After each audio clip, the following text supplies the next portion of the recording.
want to introduce our new co-host, tournament leader, Fabiano Caruana. Fabi, congratulations on the win today. We will ask you about your game, but in the heat of the moment of the Gukesh-Arjun game, can you please help us understand what's going on? Well, white is up 3 pawns. I counted them. And top grandmaster analysis. There's 3 extra pawns. Yes, that's very good. I think you're helping the viewers understand that you got to count the pawns first. I think it should be enough. Are there any chances for Arjun with the time pressure? Yeah. Oh no, with this time control, there's always chances. I mean, you can always blunder. After yesterday, I don't think we're gonna say that any position is hopeless. But to be honest, if he picks up the h6 pawn, I think it's kind of automatic. He just starts to. Yeah, even if I take so bishop c3. Oh, we can't even do bishop c3. So. But you're playing knight. No, you play white. He's playing knight g4. Wait a minute. Okay. So rook double d6. question mark? Is it that he missed bad? rook d6, I guess. Rook d6 and that defense pawn. But what was h6. so much better? Knight e4 or something? Knight e4, yes. Maybe knight e4 is good. Yeah, because rook e2, knight d6, I pick up the last black pawn. The rook is not guarding the pawn, and now it's harder to get to that h pawn. This is looking like Gukesh could be messing up his advantage. You called it, Fabi. You said with this time control, anything can happen. So okay, knight e3, knight f5, he'll probably play, right? This is very natural. And then king g4, possibly. Or maybe king g4 before knight f5. Okay. Knight f5 is on the board. Rook a6 right now. The question is, how do you get to this pawn? So king g4? No, but then rook g6 check. Yeah. So you actually have annoying. trouble playing. King g4, he played it.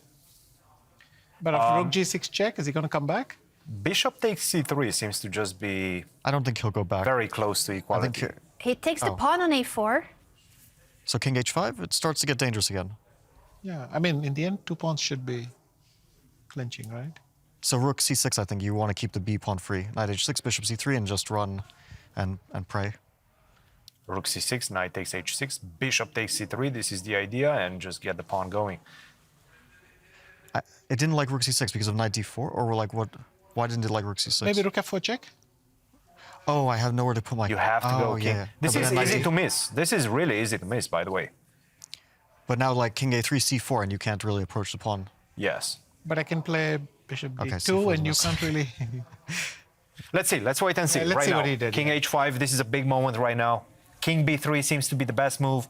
Rook to c6 is an idea as well, but it does fall because of this move. Rook to f4, easy to miss. Let's see what Arjun does. So king b3, knight h6, bishop c3, g4. How is it just? He plays rook to c6. Now rook f4 is the only move. Rook f4 is winning. If he finds it, he clinches. Even though He's found it. he found it. So king a3 is the only move, and now c4. No, he can knight play d4. knight Knight d4, right? to d4 But with then the fork. if rook c5? c4. c4, he's not playing the knight move. I have to say, this time control does ruin endgames, right? It does. Yes, yes, it does. But Mistakes back and forth.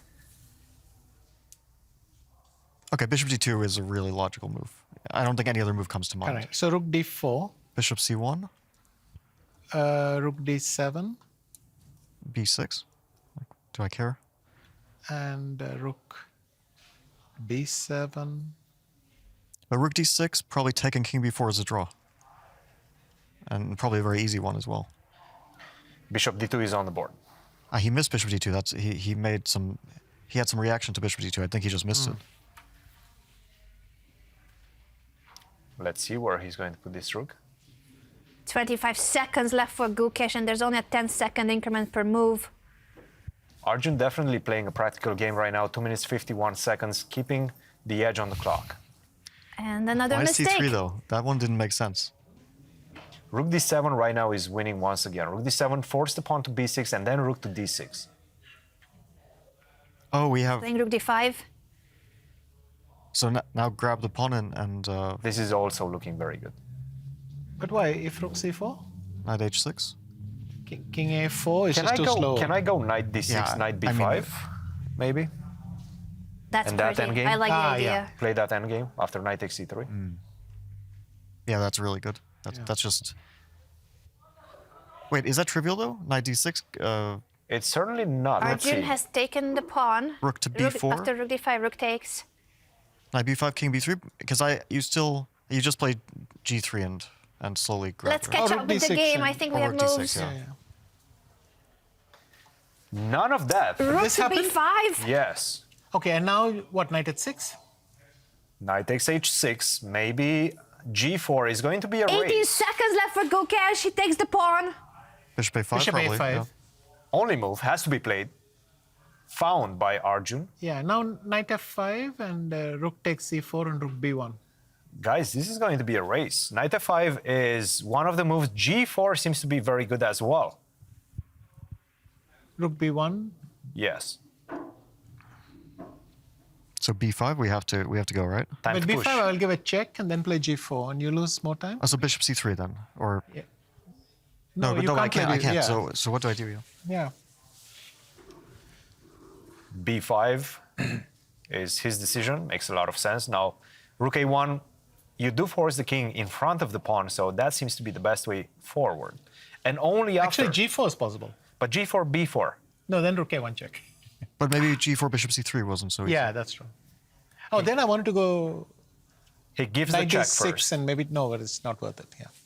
He gives the check first. Yeah, and g4. The pass pawns are running and black cannot push his pawn. It's still only 22 seconds left for Gukesh though. It's just now, luckily for him, easier to play. Lock in g5, g6 Bishop is c7 coming right maybe. now. Yeah. I mean, you have to get the bishop But back. Bishop C7, Knight E3. Rook c5, G5. g5, king Did I- c. did I improve? King. No, I can't. The king never goes anywhere, right? I just Yeah. can't. The king never goes on the c file because you exchange the rooks up So rook bishop c1. f4 there. I mean, He's it's still gone not to so B6. easy. No, he went Rook C5. He's stopping the pawn from being pushed. But now Rook G5. F1 and then just G5. Wait, did you? King to g6 was played, guarding the knight, ready to push the pawns. I like Rook F1 because then I Yeah. can just play G5, G6, move the king. Yeah, rook Check. f1 was Check by nice. Arjun. King goes up. It's all about this pawn. He's just giving random checks now. It's usually not a good sign. Yes, it is. play Rook to knight c7. e7. Or Knight e7 is a winning move. King e6 is a winning move as well.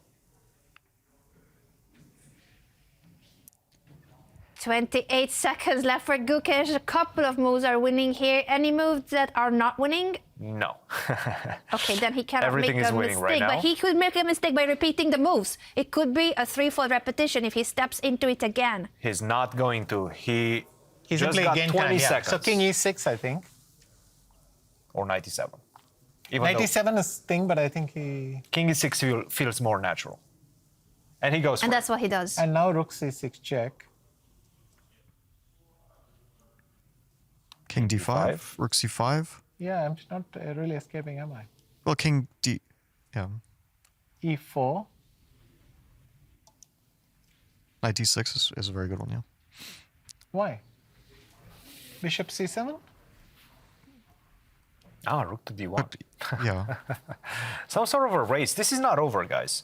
This is Let's not catch yet up with over. the game. It's slightly different. but he played rook c4. What happens after g5? Yeah. What is the? He just puts the rook on g4 and tries to hold passively, I guess. Check. Rook to b1 first. But Once now again, king c3 is maybe black is happy to get king c3. He's trying to gain some time, but king to c3 seems to be the better move right now. Rook takes B5? Bishop e4. King c3, rook b5. This Rook is what we're looking at. But you don't really want to do that with no time, right? I mean, Yeah. so Rook. It's winning, but it's not clear. So G5, okay, G5. King c3. Will he go for it, or will he go for king a4 and allow the extra 20 seconds? King a4. That's check exactly what he again. does. Rook And now a1. G5. Push Or the maybe pawn. Knight E3 here. Tempting. Very tempting. yeah, what's wrong with I'll knight e3? confuse someone, but I'm not Maybe, sure whom. maybe bishop c7, King perhaps? d7 King D7. and rook Yeah. c5. Yeah, maybe it's. But now you push the pawns. This definitely But it feels seems like to be g5 the right bishop way. f4. It doesn't He's feel. pushing the pawn with 28 seconds left on the clock.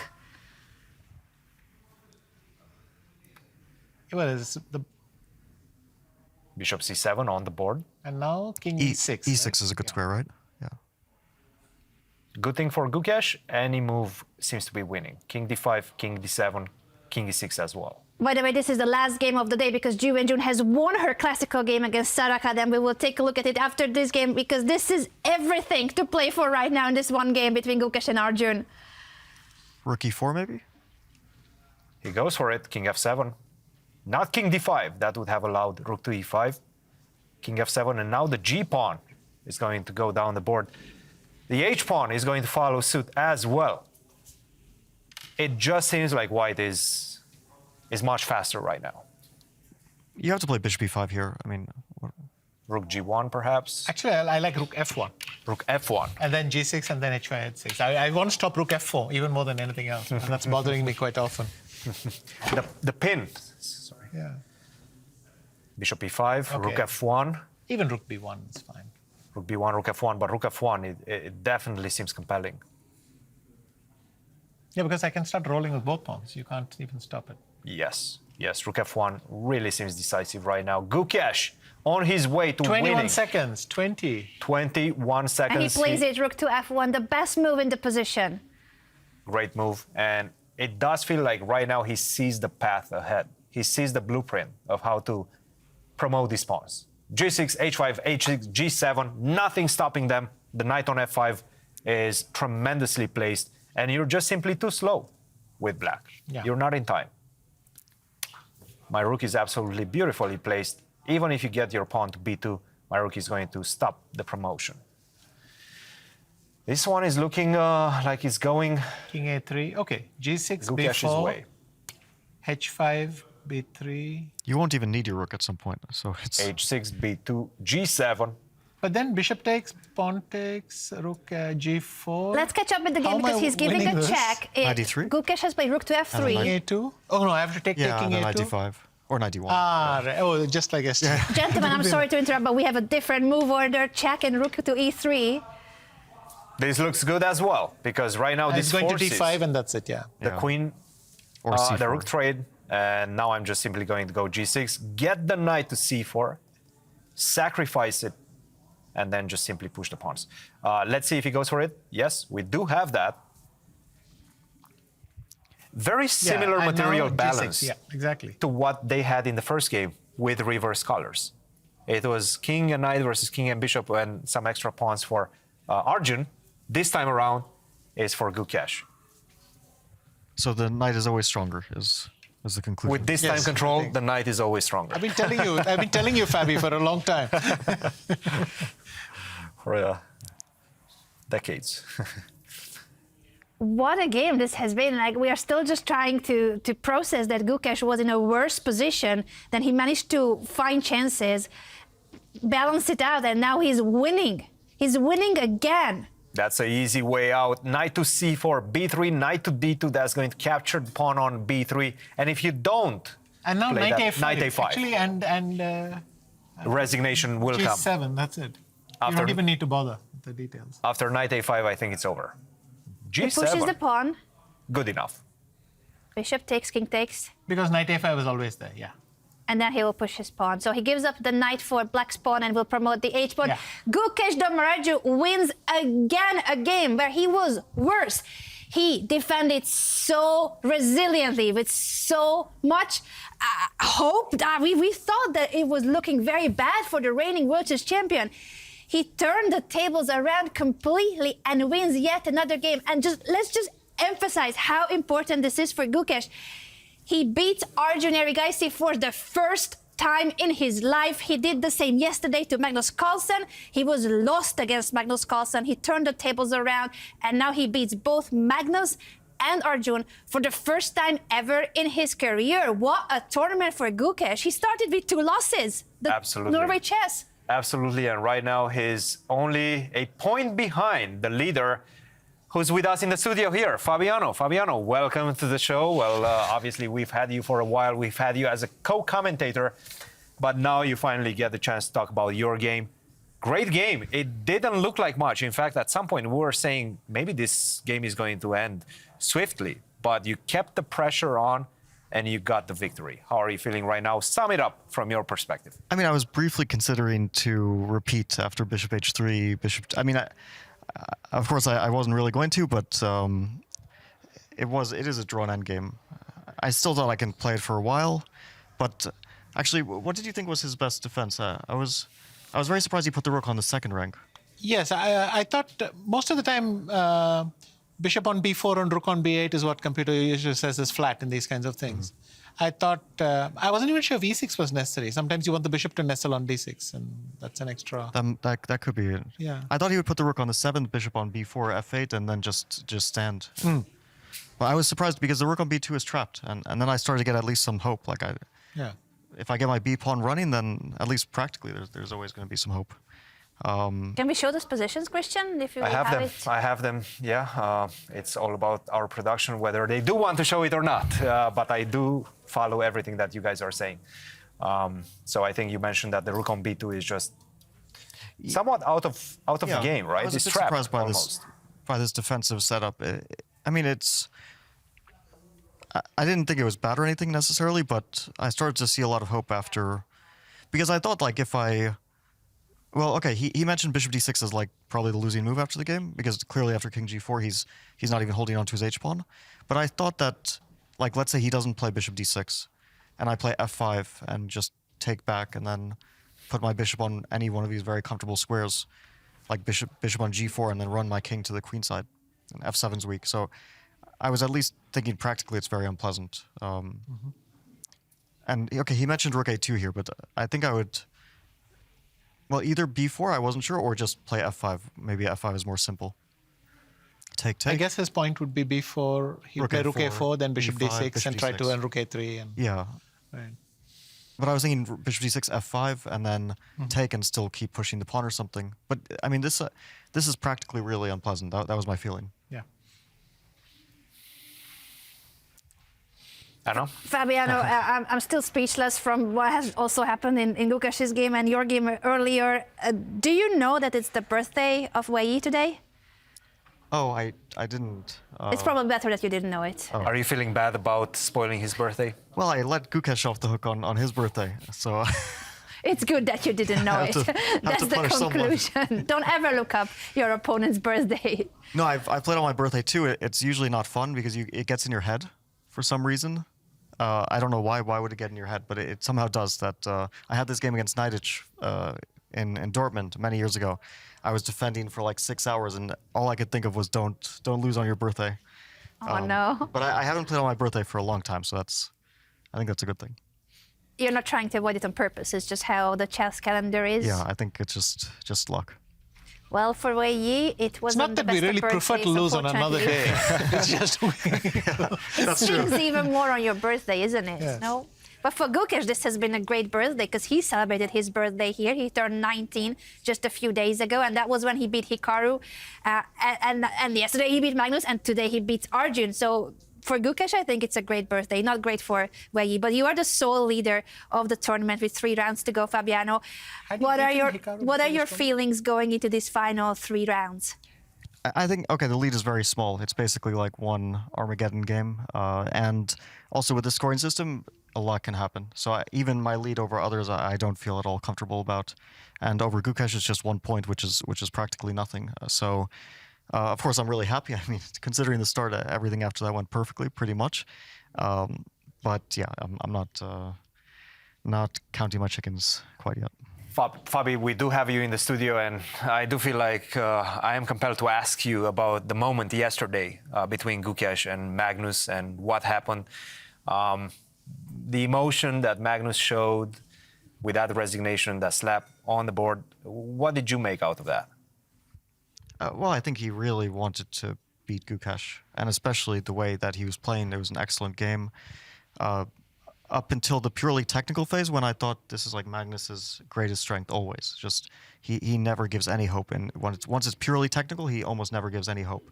And then I started to feel like a bit weird about it once his king was going towards d4, and then it's getting tactical, and he's also low on time. Of course, I didn't expect that he would actually lose the position, but he lost control completely, and I think just mostly because it was against Gukesh, he especially wanted to win this game, and he was especially upset because he spoiled it. I've also sometimes felt this against Gukesh, that like It is, I mean, it's meaningful to beat everyone, but it's also a little bit extra meaning to beat the world champion, especially one who is in classical chess playing really great over the last 2 years. Yeah, I think it would have meant a lot to him. What's the attribute of Gukesh that makes him so resilient, I guess? So some would say lucky. He gets bad positions and then he gets out of them, but it's obviously not luck. What is the attributes that get him to that position? I have felt for a while that he's a good defender. Even though people often say that he's not good in time trouble, I think he does defend quite tenaciously with the 30-second increment. Maybe not with like shorter increments in like blitz chess. It's completely different. But I felt this in many games because I've had a lot of games where I'm either pressing or at some point winning, and I don't quite find the win. It's happened very often against him. So I personally had this feeling. I don't know if other players had this feeling, but from the last few games, it's evident that he is a good defender. It's one of his qualities, and also just like being a really good fighter is a great quality that he has, and it does bring you a lot. I mean, just like fighting abilities get you very far, especially if you're already a very strong player. Definitely a great defender, great fighter. And yourself, of course, Fabiano, you are the sole leader of the tournament with Gukesh right behind you. We congratulate you again on your win, and we wish you the very best of luck for the remaining of the tournament. Thank you.